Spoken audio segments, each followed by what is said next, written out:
kacharot! Ngayon, magluluto tayo ng adobong paa ng manok. Ayan, ito na yung paa. Pero iluluto ko siya sa pressure cooker. Ito na yung paa na nalilinisan na siya, nanggaling na siya sa salon, nagpa-manicure, pedicure na siya. Pero, hindi, ayan na, natanggal na yung mga, tingnan nyo, natanggal na yung mga kuko, malinis na siya. Kaya, halika at timplahan na natin. So, nilagay ko na itong paa ng manok sa pressure cooker. At, lagyan natin siya ng tubig. Lagyan natin ng tubig. Konti lang.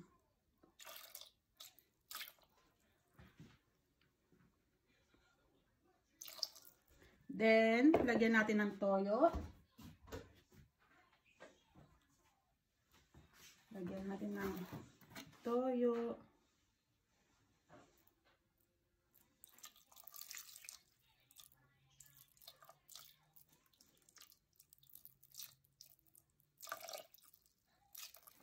Then, lagyan natin ng suka.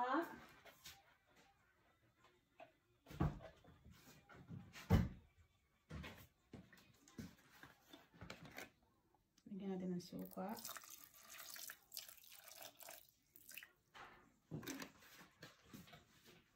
After ng suka, lagay natin itong bawang,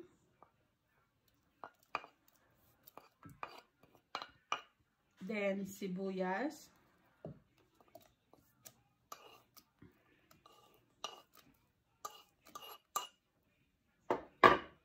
then haluin natin.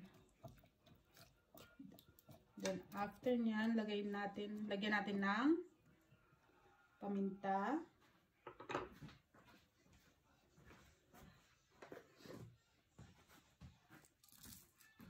Lagyan natin ng paminta.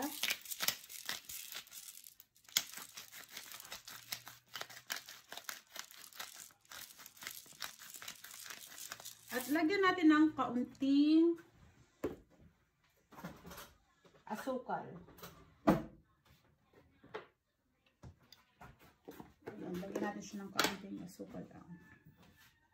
Mga ganyan lang. Pang contrast lang.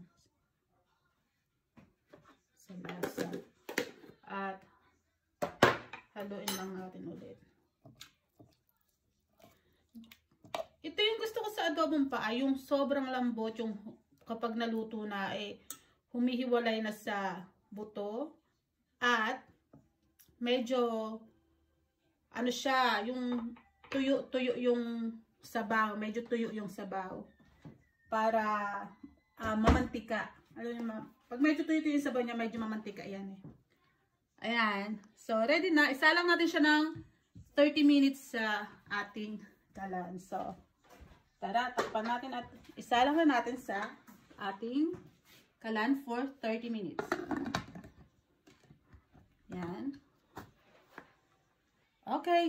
See you after 30 minutes. Hi guys! Ayan, luto na ang ating adobong paa ng manok na niluto ko sa pressure cooker. Ayan. Tinanggal ko na yung pressure kanina. Pinasingaw ko na siya bago ko siya buksan. Ayan. Kanina pala, nung nilagyan ko siya ng mga sahaw na kalimutan ko lagyan ng bay leaves, ng laurel. So, okay lang yan. At, ayan, tikman natin. Kuha tayo ng kanin. So, diba, sobrang lambot siya. Ganito rin bang gusto nyong adobo na paa ng manok? Yung sobrang lambot at nagmamantika yung sabaw. Tingnan yung sabaw, guys. Tingnan yung sabaw. Pwede nyo rin siya lagyan ng asin, ng sili kung mahilig kayo sa maanghang. Ayan yung manok na niluto natin sa pressure cooker. Yan, tikman natin guys. Gusto ko kamayin yung manok kasi medyo mainit-init pa siya. Diba?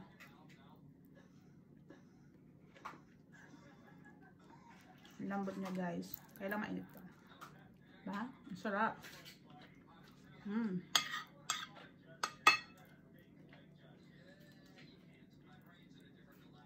Sarap nung adobong paa ng manok.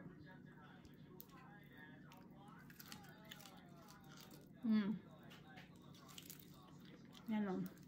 Malambot siya guys. Mainit lang. Ayan.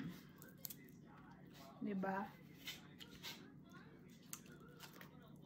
Ganito yung gusto ko sa paa ng manok. Yung sobrang lambot, tapos nagmamantika yung saba, medyo tuyo yung pagkaluto. Yum.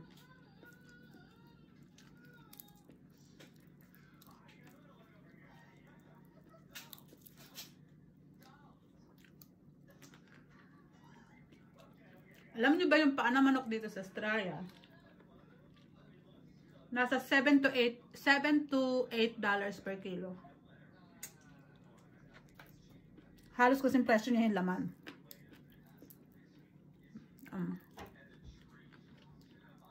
Kain tayo guys.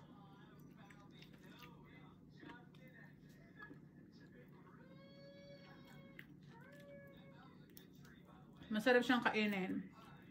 At madaling kainin kasi malambot. Madaling makuha sa buto. Ba?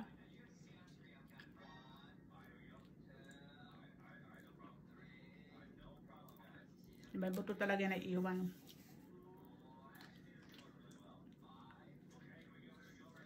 Kain tayo guys. Sarap.